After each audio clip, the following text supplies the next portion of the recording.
Quiconque ne l'a pas encore compris. Et tu crois que nous pouvons chercher de l'argent dehors et qu'on va nous prêter l'argent comme ça, il se trompe. Dans la politique, dans la gestion d'un État, il n'y a personne qui sait chercher l'argent. Si on croit en toi, on te prête. Si on croit en toi, on te prête. Si tu fais l'industrialisation, les industriels viennent les investir. La question de l'endettement dépend de la capacité du pays à montrer ses atouts pour emprunter. Si vous n'êtes pas bien géré, vous allez emprunter à un taux très élevé. Si vous êtes bien géré, les taux seront plus bas. Et nous avons donné la priorité en Côte d'Ivoire au financement par le secteur privé. Bon, le secteur public, les conditions sont à négocier, ce n'est pas aussi extraordinaire que ça. Et nous avons pu, en maintenant ce taux d'endettement à 48%, réaliser depuis 7 ans des taux de croissance moyens de 8% par an. C'est dire que c'est possible.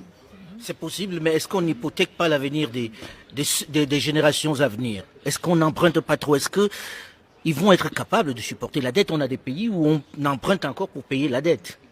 Oui, mais écoutez, chaque pays se gère en fonction de sa capacité et de ses dirigeants. C'est des choses dont on doit tenir compte. En tout cas, nous en tenons compte. Et on ne veut pas que le remboursement de la dette dépasse 17 à 18%, 20% des recettes fiscales.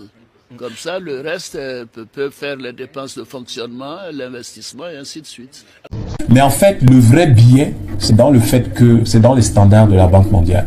Citez-moi un seul pays occidental qui a une dette de moins de 100%. Il n'y en a pas. Parce que, et pire, vous ne pouvez pas avoir un endettement qui est faible lorsque vous êtes en pleine construction. Parce que vous avez besoin lorsque vous mobilisez de l'argent pour construire une autoroute, vous endettez, mais l'autoroute génère des revenus. Donc, les mécanismes économiques qui président à cet endettement sont plus intéressants à observer que l'endettement en lui-même. La Chine n'a pas construit Shenzhen en s'endettant à 10%. La Chine a construit Shenzhen en s'assurant de s'endetter au maximum.